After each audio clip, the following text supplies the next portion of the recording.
अरिहन्ताणम् नमो सिद्धाणं नमो आयर्याणं नमो उवजायाणं नमो लोहे सौवसाहूणम्।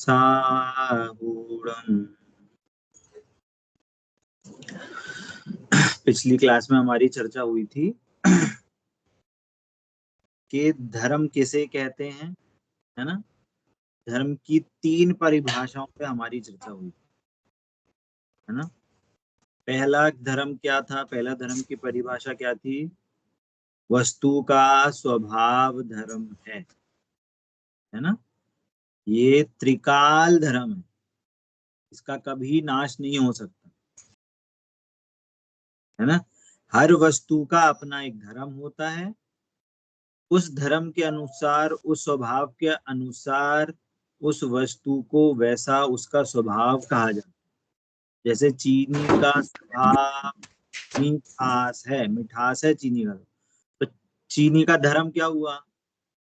चीनी का धर्म भी क्या हुआ? मिठास, है ना। नमक का धर्म क्या हुआ? खारापन।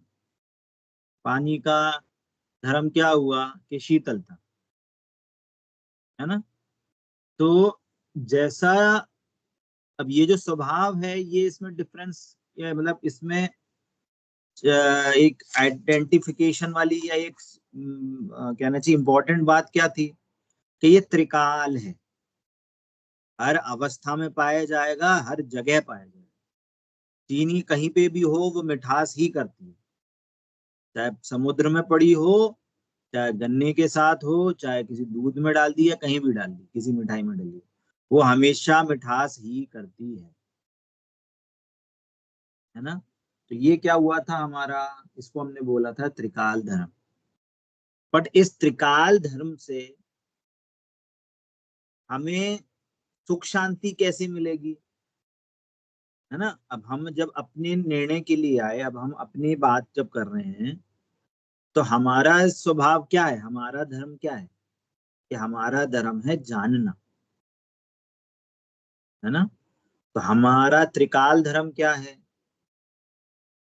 तो हमारा त्रिकाल धर्म है जानना। अब यदि हमें अपना त्रिकाल धर्म जानना है, और हमें हमेशा से है, चाहे हम नरक में गए, चाहे हम देवगति में गए, चाहे अभी मनुष्य में है, चाहे त्रियंच में जाएंगे, निगोदिया के पास हो, हर किसी के पास ये धर्म है। तो ये धर्म होते हुए भी हम सुखी क्यों नहीं हैं? तो आचार्य देव ने फिर दूसरे एंगल से बात करी कि यदि आपको अपना त्रिकाल धर्म नहीं पता है, तो आपके पास अधर्म हो रहा है। अधर्म हो रहा है मतलब ये पर्याय की बात हुई। अधर्म हो रहा है मतलब राग द्वेष, क्रोध मान माया लोभ, है ना, आदि आदि ये कषाय हो रही है। अब ये क्या है? ये पर्याय रूप अधर्म है। और इसी के साथ, मतलब इसी के परिपेक्ष में यदि हम ये कहें कि हमने अपना जानन स्वभाव जान लिया, निर्णय कर लिया, श्रद्धान कर लिया, और उसका अनुभव करके हमें सुख शांति हो रही है, ऐसा रत्नत्रय धर्म प्रकट होता है, जिसको आचार्य देव ने धर्म कहा है। और ये पर्याय रूप धर्म है। कौन सा पर्याय रूप? ये शुद्ध पर्याय है। कैसी पर्याय है? ये शुद्ध पर्याय है। जो पहला वाला धर्म कहा था वो त्रिकाल धर्म था, वो हमेशा रहने वाला धर्म, जिसको हम द्रव्य रूप भी कह सकते हैं। तो दूसरा वाला जो हमने रत्नत्रय धर्म बोला, ये क्या है? ये शुद्ध पर्याय रूप धर्म है। अब इसको हम क्यों दूसरे नंबर पे डाल रहे हैं? कि यदि हम पहले वाले धर्म का निर्णय करते हैं तो दूसरा धर्म प्रकट होता है, विच इज कॉल्ड रत्नत्रय, विच इज कॉल्ड सम्यक दर्शन ज्ञानचार्य। और ये क्या है? ये शुद्ध पर्याय है, ये रिजल्ट रूप है। ये क्या है? ये कार्य है, रिजल्ट है ना। और इसी से ही कर्मों का नाश होता है, इसी से ही संवर निर्जरा होती है कर्मों की, है ना। सुख, असली सुख शांति इससे उत्पन्न होती है। जब रत्नत्रय प्रकट होंगे तब असली सुख शांति प्रकट होगी। ठीक है। ऐसे ही इसी के साथ हम 10 धर्म भी बोलते हैं, 10 लक्षण धर्म। अब उसी में से उसी ही रत्नत्रय जो 3 पर्याय थी, सम्यक दर्शन, सम्यक ज्ञान, सम्यक चारित्र, ये 3 पर्याय थी, उसी में से ही यदि हम चारित्र की मुख्यता करें, विच इज कॉल्ड वीतरागता, इवेंचुअली जो कर्मों का नाश किससे होगा, कि राग द्वेष के अभाव से। तो हम किसको मुख्य करेंगे, कि वीतरागता को मुख्य करेंगे। तो वीतरागता का स्वरूप समझाना है। तो हमने बात करी थी कि हमें तो वीतरागता पता ही नहीं है, अज्ञानी जीवों को वीतरागता क्या होती है उसकी फीलिंग ही नहीं है, ना कभी जाना है ना कभी महसूस किया है। तो उसको कैसे बताएंगे, कि उसको जो 10 जो विकारी भाव है, 10 जो विकारी भाव है जिससे उसका परिचय है, उसके अभाव रूप कह के इसको बताएंगे। किसको, वो एक ही पर्याय, वीतरागता की एक ही पर्याय को। वो जो वीतरागता है वो क्या है, वो एक ही धर्म है, परंतु उसमें क्रोध नहीं है, उसमें मान नहीं है, उसमें माया नहीं है, उसमें लोभ नहीं है, उसमें झूठ नहीं है, आदि आदि सारे 10 अधर्म का यहाँ पे बात करना, वो नहीं है ना वहां पे। वीतरागता जब होती है तो ये सारे भाव नहीं होते ना, इसलिए उसके अभाव रूप हमें हम आचार्यों को बताने की मजबूरी पड़ी। पॉइंट समझ में आ रहा है मधु आंटी, अमिता जी, धर्मिष्ठा जी, चंचल जी? अब देखना, ये तीन तीन डेफिनेशन ऐसे हो गए कि एक तो जानना, स्वभाव के पहले रूप में जानना। बस, नहीं नहीं, पहले आप ये करो, वत्थु सहावो धम्मो, वस्तु का स्वभाव धर्म है, ये है पहली बात। स्वभावो धम्मो, अब हाँ। ये क्या है, ये जनरल परिभाषा है, हर जगह, चाहे वो पुद्गल की बात करें, चाहे धर्म धर्म धर्म द्रव, सब पे लागू होगी ये। तो वस्तु का जो स्वभाव है वो उसका धर्म है। अब हम अपने लिए जब बात करेंगे तो हमारे पे भी लागू होगी, इसलिए हम ये बोलते हैं कि हमारा धर्म जानना देखना है, पर हम ये डेफिनेशन हर किसी पे लगा सकते हैं। ठीक है, ये पहली परिभाषा। दूसरी परिभाषा, कि अब ये जो वास्तविक हमारा जो त्रिकाल धर्म था, इसको हमने जाना नहीं, अनादि से हमें राग द्वेष हो रहे थे। इस त्रिकाल धर्म से हमें कुछ फायदा नहीं है जब तक हम त्रिकाल धर्म को जानेंगे नहीं, कि हमारा वास्तविक स्वभाव क्या है, तब तक हमें रत्नत्रय धर्म प्रकट नहीं होंगे जिससे कर्मों का नाश होगा। तो जब हमने अपना त्रिकाल स्वभाव जाना, अरे मैं तो मात्र ज्ञाता दृष्टा द्रव्य हूं, मैं किसी का कर्ता धर्ता नहीं हूं, ऐसा श्रद्धान, ऐसा ज्ञान, ऐसी इसको जानने से हमें टेंशन दूर हुई, शांति प्रकट हुई, दैट इज कॉल्ड सम्यक चारित्र, मतलब ईदरा। ये हुआ दूसरा रत्नत्रय धर्म जिसको हम कहते हैं, जिससे जिससे हमारे मोक्ष मार्ग की शुरुआत होती है, जहां से कर्मों का नाश की पहली, कहना चाहिए पहली श्रेणी चालू होती है ना। अब यदि हम वीतरागता को समझाएंगे, अब हर कोई, है ना, जिनवाणी किसके लिए है, वीतरागता प्रकट करने के, है ना, लाइन भी आती है ना, वीतरागता की पोषक ही जिनवाणी कहलाती है, वीतरागता प्रकट होना चाहिए। अब हम वीतरागता को समझाएंगे कि राग द्वेष नाश होने चाहिए। अब हम वीतरागता को कैसे समझाएं, वीतरागता आपने देखी नहीं, हमने जानी नहीं कभी क्या होती है, तो इसलिए फिर हम 10 एंगल से समझाएंगे उसको। तो इसलिए वो 10 धर्म नहीं है, वो एक नया शॉर्टकट चालू हो गया, 10 धर्म। वास्तव में उसका नाम है 10 लक्षण धर्म। और ऐसा नहीं है कि एक दिन क्षमा का है तो दूसरे दिन मार्ग का है, दूसरे दिन क्षमा का नहीं है, ऐसा नहीं है, हर दिन वीतरागता का है, इस एंगल से सोचना, हर दिन वीतरागता का धर्म है। अब हमें समझाना है तो उसमें सीक्वेंस पड़ेगा, इसलिए एक दिन एक एंगल एक विकारी भाव के अभाव रूप वीतरागता को समझाने के लिए एफर्ट होता है। क्या बोला? जो विकारी भाव आपको परिचय में था, झूठ, चोरी, कुशील, परिग्रह वगैरह वगैरह, जो आपको परिचय में था, उसके अभाव रूप वीतरागता समझाने के लिए वो एक एक दिन का सीक्वेंस पढ़ता है। पर इवेंचुअली हमको समझाना वीतरागता ही है। क्लियर हो रहा है आंटी जी? है ना?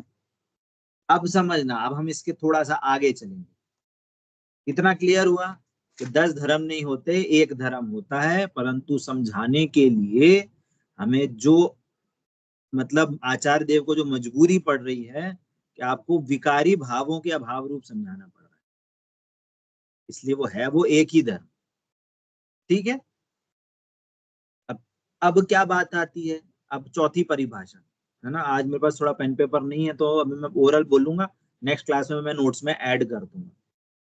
चौथी चौथी परिभाषा क्या आती है, या चौथे हम कहना चाहिए कैसे बोलते हैं चौथे लेवल के लिए, कि हम क्या बोलते हैं? श्रावक धर्म, मुनि धर्म, है ना? क्या बोलते हैं? अरे भैया श्रावक हो, श्रावक धर्म का पालन करो। और देखो ये मुनि धर्म है, 28 मूल गुण है, आप और इसकी भावना करो कि हमें 28 मूल गुण प्रकट हो रहे हैं। मुनि धर्म का अंगीकार करने की भावना रखो।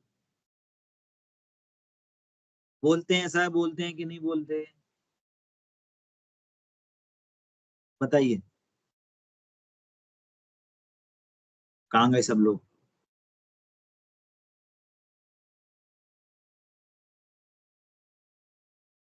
पॉइंट समझ में आ रहा है? तो दूसरा, अब चौथे श्रेणी में हम किसको गिन रहे हैं? ये मुनि धर्म और शावक धर्म। अब ये मुनि धर्म और शावक धर्म क्या होता है? वापस से समझना, जो ये रत्नत्रय प्रकट हुए थे, चौथे गुण स्थान, पंचम गुण स्थान, छठे छठे गुण स्थान में, ये सम्यक दर्शन ज्ञान चारित्र हैं। अभी तो अनंत अवस्था प्रकट नहीं हुई, अभी भी हम मनुष्य अवस्था में हैं, है ना? अभी हमें अभी पूर्ण अवस्था प्रकट नहीं हुई है। मीनिंग अभी भी हमें राग परिणाम विद्यमान है, अभी भी हमें पूर्ण वीतरागता प्रकट नहीं हुई है, अभी भी हमें राग अंश विद्यमान है, अभी भी अशुद्ध पर्याय हमारे में विद्यमान है। पॉइंट समझ में आ रहा है आपको? तो उस राग अंश में कौन से टाइप का राग है आपका? उन रत्नत्रय के साथ, अब ये इंपॉर्टेंट बात समझना, उस रत्नत्रय के साथ जो कि शुद्ध पर्याय, ये रत्नत्रय क्या है? ये शुद्ध पर्याय है। उस पर्याय के साथ कुछ अंश में यहाँ पे अशुद्ध पर्याय, राग द्वेष रूप परिणाम यहाँ पे विद्यमान है। अब उस राग द्वेष में कौन सी श्रेणी का है? शुभ भाव किस श्रेणी के हो रहे हैं? श्रावक रूप शुभ भाव, शुभ अशुभ भाव श्रावक रूप हो रहे हैं कि मुनि रूप हो रहे हैं? कैसी बाहर में क्रिया चल रही है, उसके लिए हम बोलेंगे उस किसको? वो जो शुभ अशुभ भावों को बोलेंगे श्रावक धर्म। अभी गृहस्थ है, घर में रह रहा है, बिजनेस कर रहा है ना? पत्नी बच्चे मकान जो भी हैं उनको देख रहा है, अपने परिवार का भरण पोषण कर रहा है, परंतु सम्यक दृष्टि हो सकता है। पॉइंट समझ में आ रहा है? सम्यक दृष्टि हो सकता है, परंतु सम्यक दृष्टि होने पर भी इसको घर बार की चीजें देखेगा, मंदिर व्रत आदि भी करेगा, पूजा भक्ति करेगा, तो यहाँ पे क्या होंगे? शुभ अशुभ भाव होंगे कि नहीं होंगे? होंगे। तो उन शुभ अशुभ भावों को बोल रहे हैं श्रावक धर्म। क्यों? क्योंकि वो इस रत्नत्रय के साथ होने वाले भाव हैं, अकेले शुभ भावों को नहीं बोल रहे श्रावक धर्म। इस रत्नत्रय के साथ वाले होने वाले शुभ अशुभ भावों को श्रावक धर्म बोल रहे हैं। समझ में आ रही है बात? वो शुभ भाव ऐसे भी हो सकते हैं, मिथ्या दृष्टि को भी वैसे शुभ भाव हो सकते हैं, शुभ और अशुभ, कि वो एकदम वैसे वैसे बाहर की क्रियाएं वैसी वैसी हो सकती हैं, परंतु वो रत्नत्रय है कि नहीं, वो तो हम भी नहीं पता कर सकते। इसलिए जो रत्नत्रय के साथ शुभ अशुभ भाव होते हैं ना, इसलिए ये कहा जाता है श्रावक धर्म, क्योंकि इसके साथ है। परंतु ये धर्म है क्या? वास्तव में ये धर्म नहीं है, इससे बंद होता है। पॉइंट समझ में आ रहा है? कोई माइक अनम्यूट करके बोल सकता है क्या, क्या बोला हमने? जी भैया, समझ में आया। रत्नत्रय के साथ होने वाले शुभ अशुभ भावों को श्रावक धर्म कहते हैं। हाँ, किसके लिए बात हो रही है अभी? जो गृहस्थ है गृहस्थ है ना? तो क्या बोला जाएगा है। कि छह आवश्यक का पालन करो। क्या कहा जाएगा? देव पूजा करो, व्रत नियम संयम का पालन करो, आदि आदि। पर अब सुनना, वो जो धर्म थे ना, वो शुभ अशुभ भाव को मेंटेन करने के लिए नहीं थे, वो इसको प्राप्त करने के लिए थे। अब हुआ क्या, हमें इसका तो पता नहीं था,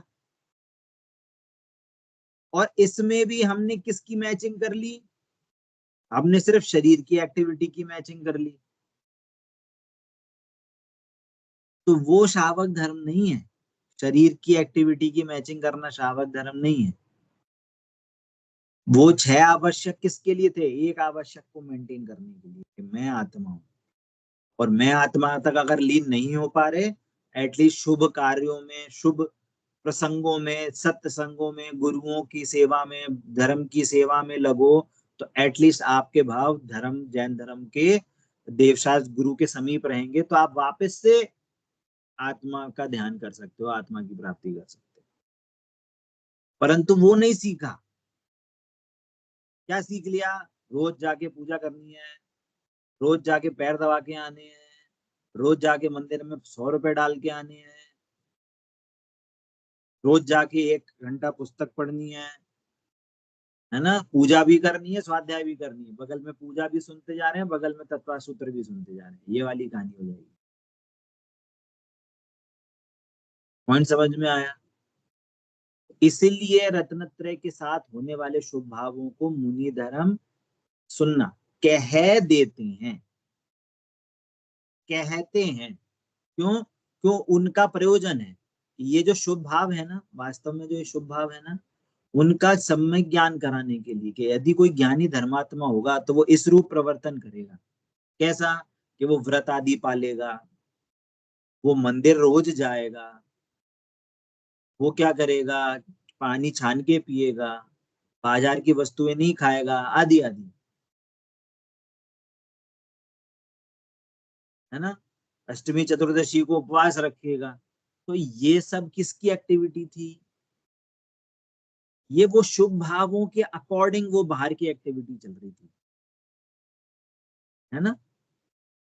इसीलिए, क्योंकि रत्नत्रय साथ में थे ना, इसलिए वो उसके दोस्त, कहना चाहिए जैसे कोई करोड़पति हो, है ना, और करोड़पति के साथ कोई दो उसके दोस्त यार भी हो, भले ही वो कंगाल हो, और तो भी क्या है, वो जहां जहां जाएगा वो पूरी सुख सुविधा उनको वैसी मिलती है। उसको यदि वीआईपी एंट्री मिली है उस करोड़पति के बेटे को, तो उसके दोस्तों को भी वीआईपी एंट्री मिलती है। उसको अगर कोई 5 स्टार बढ़िया एकदम होटल में जाना होगा तो अपने दोस्तों को लेके जाएगा, तो उसको भी वैसी फैसिलिटी मिलेगी। ऐसा नहीं है तो हम करोड़पति, तो चलो अच्छी वाली टेबल बैठो, तुम हटो यहाँ से, तुम नॉर्मल टेबल पे आगे बैठो। पॉइंट समझ में आ रहा है? इसलिए वो शुभ भावों को भी श्रावक धर्म कह दिया जाता है। वैसे ही मुनियों के लिए भी समझना, वास्तव में मुनि कौन है कि वो रत्नत्रय के साथ, तीन कषाय चौकड़ी के साथ जो वीतरागता है, वो वास्तव में मुनिपना है, जिसको राग द्वेष का अभाव हुआ हो, जिसको वीतरागता प्रकट हुई हो आंतरिक अंतर में। और जैसे अगर वीतरागता प्रकट हुई हो तो बाहर में भी उस रूप शुभ शुभ भाव होते हैं, बाहर में ही वैसे ही उनका मुनिपना दिखता है। तो जो उस तीन कषाय चौकड़ी के अभाव के साथ जो शुभ भाव हो रहे हैं मुनि अवस्था में, उसको मुनि धर्म बोलते हैं, और बाहर से उसको बोलते हैं 28 मूल गुण। परंतु वो जो शुभ भाव है ना, वो शुभ भाव वास्तव में कर्म का नाश नहीं करते, वो कर्म बंधन का कारण है। आचार्य देव से पूछो कि भैया ये शुभ भाव हो रहे हैं, 28 मूल गुण हो रहे हैं, इसमें आपका कितना कर्तापना है, कितनी लाइक है, आपको कितना करना चाहते हो? वो खुद बोलेंगे हमें नहीं करना 28 मूल गुण का, मैं तो आत्मा में रमना है। हम रम नहीं पाते आत्मा में, इसलिए हमें इन रूप, हमें परिवर्तन हमारा होता है, स्वयं होता है, करना नहीं पड़ता। इसमें वो रहना नहीं चाहते क्योंकि उनको यहाँ पे भट्टी जैसा लगता है। समय सार में अमृत चंद्राचार्य ने ये लिखा कि जो ये लिखने का भाव भी है ना, हमें शास्त्र लिखने का भाव हमें भट्टी जैसा लगता है, जैसे भट्टी एकदम कोई फर्नेस हो ना, जिसमें ओवन हो, एकदम ओवन पे ओवन के अंदर बैठा दिया हो, ऐसा लगता है हमको। क्यों? क्योंकि उनको आत्मा में लीन होने में अत्यंत एकदम अनंत शांति का अनुभव होता है, परंतु नहीं रह पाते, लीन नहीं हो पाते, कंटिन्यूअस लीन नहीं रह पाते, है ना। उस लीन नहीं होने के कारण जो शुभ भाव होते हैं उनको मुनि धर्म कह दिया जाता है। क्लियर हो रही है बात? चंचल जी, मधु आंटी जी, अमिता जी, क्लियर हो रही है? आवाज नहीं आई चंचल जी? आपका माइक तो अनम्यूट रहा बट आवाज नहीं आई। हेलो, हाँ जी बोलिए। हाँ बहुत कम आ रही है, बट हाँ आपको समझ में आया कि नहीं आया? यस और नो?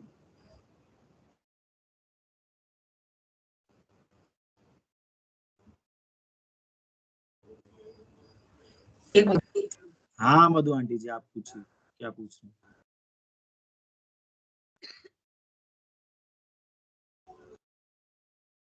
एक बार फिर से बताइए भैया, लास्ट वाला। क्या समझ में नहीं आया बताइए?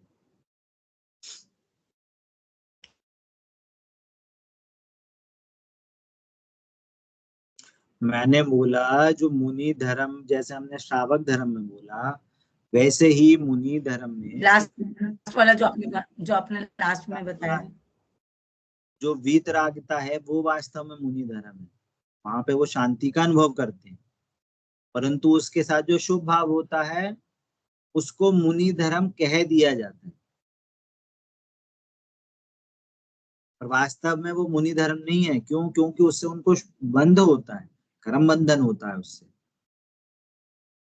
आचार्य देव ने कहते हैं कि मेरे को शास्त्र लिखने का भाव भी भट्टी जैसा लगता है, मतलब कि उनको आत्मा में रमना है मेनली, तो पर मजबूरी है, रागवश ऐसा लगता है कि लोगों को भी आत्मा के बारे में पता चले तो इसलिए लिखते हैं, परंतु उनको लिखने का मन नहीं करता, ज्यादा देर वहां पे रुकने का मन नहीं करता, है ना।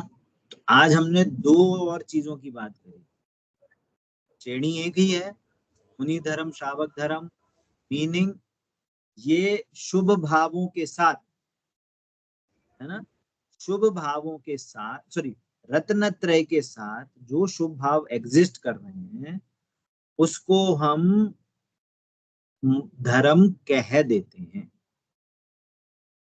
जिससे कि जीव अगर आत्मा में नहीं रम पा रहे या आत्मा की प्राप्ति नहीं कर पा रहे तो एट लीस्ट शुभ कार्यों में तो लगे, अपनी कहना चाहिए अपनी जो भूमि है, ज्ञान की जो भूमि है, श्रद्धा की भूमि है, एटलीस्ट उसको देव शास्त्र गुरु के समीप रखें।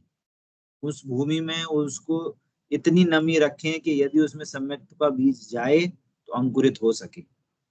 मीनिंग कि हम देवशास्त्र गुरु के समीप रहें, और जब हमें मौका पड़े, जब हमारी लायकात हो, जब हमारे को कहना चाहिए कंडीशंस बने, तो हम अपने सम्यक्त्व के लिए अग्रसर हो सके। इसलिए इसको भी धर्म कह दिया जाता है। ध्यान से रखना, वापस से बहुत बार दोहरा रहा हूं, कह रहे हैं, प्रयोजनवश कह रहे हैं। वेटेज कितना है? वेटेज 0 है, या हम 1% भी वेटेज कह सकते हैं, बस 1% का वेटेज है। क्यों? क्योंकि वो शुभ भाव है ना, वहां पे रत्नत्रय के साथ शुभ भाव एग्जिस्ट करता है, वो हमें देवशास्त्र गुरु के समीप रखता है शुभ भाव, इसलिए उसका सिर्फ 1% का वेटेज है। क्लियर हो रही है बात, है ना? आज की क्लास यहीं तक ही रख रहे हैं, टाइम अपना लेट चालू हुआ था। इसके जो भी नोट्स होंगे इसको मैं ऐड करके नेक्स्ट क्लास में ऐड करूंगा।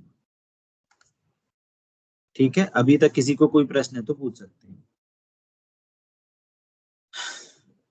ठीक है, चलिए। जिनवाणी के ज्ञान से सूझे लोकालोक, सो वाणी मस्तक नमो सदा देतहूँ ढोक। तुलिदाक्षणमयी जिनवाणी माता की जय हो, जय हो, जय हो। अहिंसामय जैन धर्म की जय हो, जय हो। जय जिनेन्द्र सभी को।